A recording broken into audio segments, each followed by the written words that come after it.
Hello है Ram Ram dear students. Welcome to argent official. मैं सौरभ गिराटी। अपन Bhokaal series start कर रहे थे। इसमें अपन ने 200 क्वेश्चन देख लिए। अब 201 से 250 क्वेश्चन देखेंगे। अपना 201 नंबर का क्वेश्चन है, राजस्थान में मरुस्थलीय पारिस्थितिकी तंत्र के संरक्षण के लिए कौन सा राष्ट्रीय उद्यान महत्वपूर्ण है। तो मरुस्थल क्षेत्र कहाँ है? जैसलमेर और बाड़मेर के आसपास है, वहीं मरुस्थलीय राष्ट्रीय उद्यान है। 202 नंबर का क्वेश्चन है, राजस्थान में अरावली जैव विविधता पार्क कहाँ स्थित है। तो अरावली जैव विविधता पार्क राजस्थान में नहीं है, यह हरियाणा के गुड़गांव में स्थित है। 203 नंबर का क्वेश्चन है, राजस्थान में सृष्टि ज्ञान केंद्र किससे संबंधित है। तो पर्यावरण और पारिस्थितिकी शिक्षा से संबंधित है। कई क्वेश्चन ऐसे होंगे जो आपको लगेंगे ये नहीं आएंगे, उन्हें आप इग्नोर कर सकते हैं। क्वेश्चन नंबर 204, राजस्थान में केवला देव घना राष्ट्रीय उद्यान को यूनेस्को की विश्व धरोहर सूची में कब शामिल किया गया। तो 1985 में शामिल किया गया। ये क्वेश्चन इंपॉर्टेंट है, ये पूछ सकता है।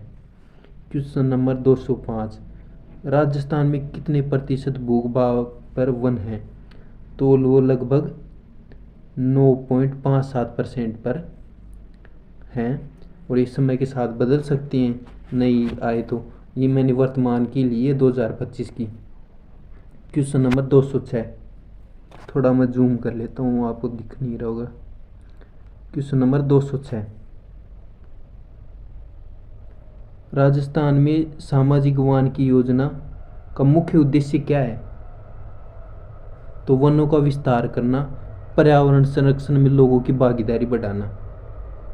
क्वेश्चन नंबर 207 है, राजस्थान में संयुक्त वन प्रबंधन JFM कार्यक्रम कब शुरू किया गया। तो 1990 में शुरू किया गया। राज्य प्रदूषण नियंत्रण मंडल का मुख्य कार्य क्या है। तो राजस्थान में प्रदूषण को नियंत्रण करना और पर्यावरण संरक्षण सुनिश्चित करना। क्वेश्चन नंबर 209, राजस्थान में पर्यावरण संरक्षण अधिनियम कब लागू हुआ। तो 1986 में, 19 नवंबर 1986 को लागू हुआ। क्वेश्चन है, राजस्थान में जल प्रदूषण निवारण तथा नियंत्रण अधिनियम कब लागू हुआ। तो 1974 में लागू हुआ। क्वेश्चन नंबर 211 है, राजस्थान में वायु प्रदूषण निवारण तथा नियंत्रण अधिनियम कब लागू हुआ। तो वो 1981 में लागू हुआ।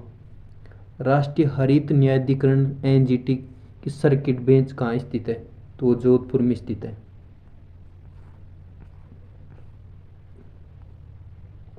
क्वेश्चन नंबर 213, राजस्थान में मरुस्थलीय क्षेत्रों में मिट्टी के कटाव को रोकने के लिए कौन सी विधियां अपनाई जा रही हैं।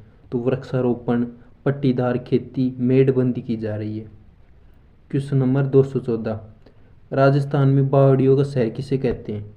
तो वो बूंदी को कहते हैं। क्वेश्चन नंबर 215, रेगिस्तान का जहाज ऊंट को कहते हैं। क्वेश्चन नंबर 216, राजस्थान में थार के मरुस्थल का प्रवेश द्वार किसे कहते हैं। तो ये चूरू को कहते हैं। राजस्थान में पूर्वी राजस्थान का प्रवेश द्वार किसे कहते हैं। तो वो धौलपुर को कहते हैं।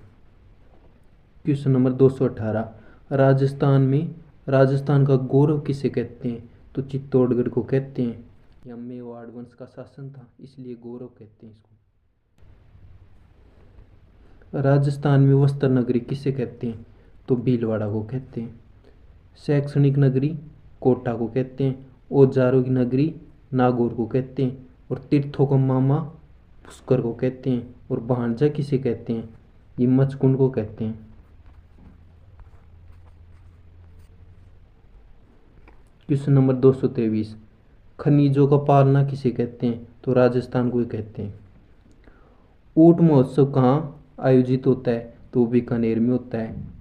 राजस्थान में मरु महोत्सव कहाँ आयोजित होता है। तो जैसलमेर में होता है। हाथी महोत्सव कहाँ आयोजित होता है राजस्थान में। तो जयपुर में होता है। ब्रज महोत्सव कहाँ होता है। तो भरतपुर में होता है।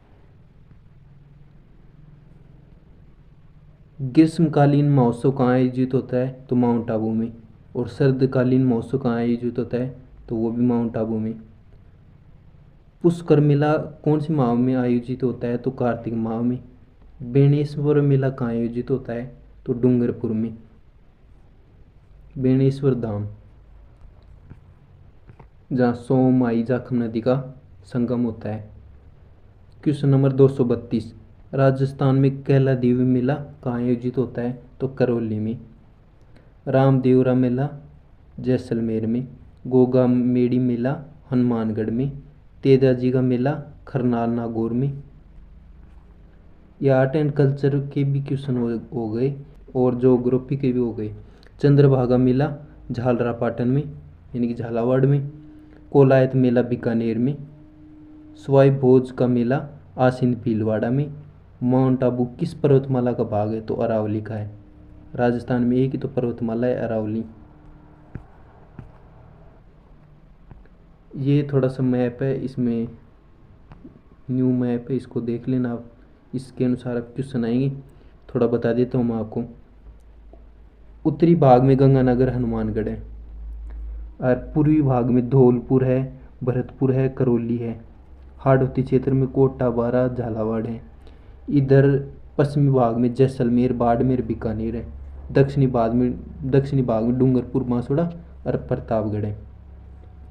इनको अगर भौतिक प्रदेशों के अनुसार बांटें राजस्थान को,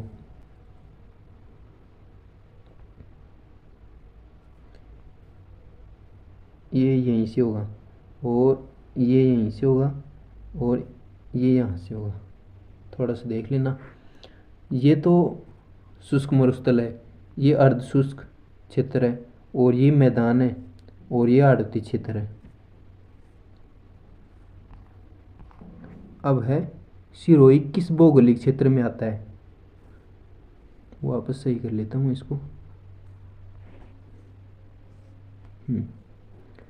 अरावली पर्वतीय क्षेत्र में आता है, यानी ये अरावली है तो यहाँ सिरोही आती है ना, दक्षिणी अरावली में। राजस्थान में टोंक किस भौगोलिक क्षेत्र के अंतर्गत आता है? तो वो पूर्वी मैदानी क्षेत्र में आता है। जालौर किस क्षेत्र में आता है? तो पश्चिमी रेतला मैदान में आता है।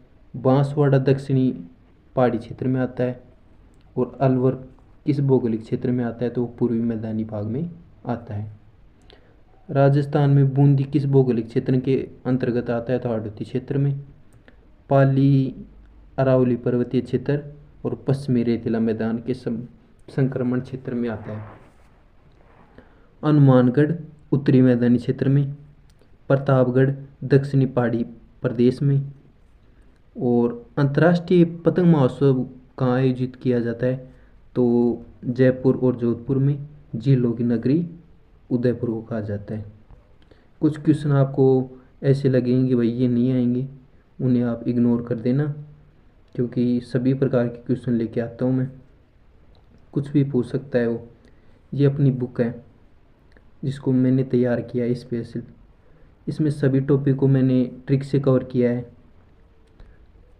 अगर ये आपको चाहिए तो मेरे को कमेंट कर देना। इस बुक में आपको थ्योरी क्लासेज मिलेंगी, ट्रिक मिलेंगी, और जो ये मैं 3000 क्वेश्चन करवाऊँगा वे भी मिल जाएंगे आपको। धन्यवाद। अगर चैनल पे नए हो तो चैनल को सब्सक्राइब करना, वीडियो को लाइक करना। Take care, bye bye.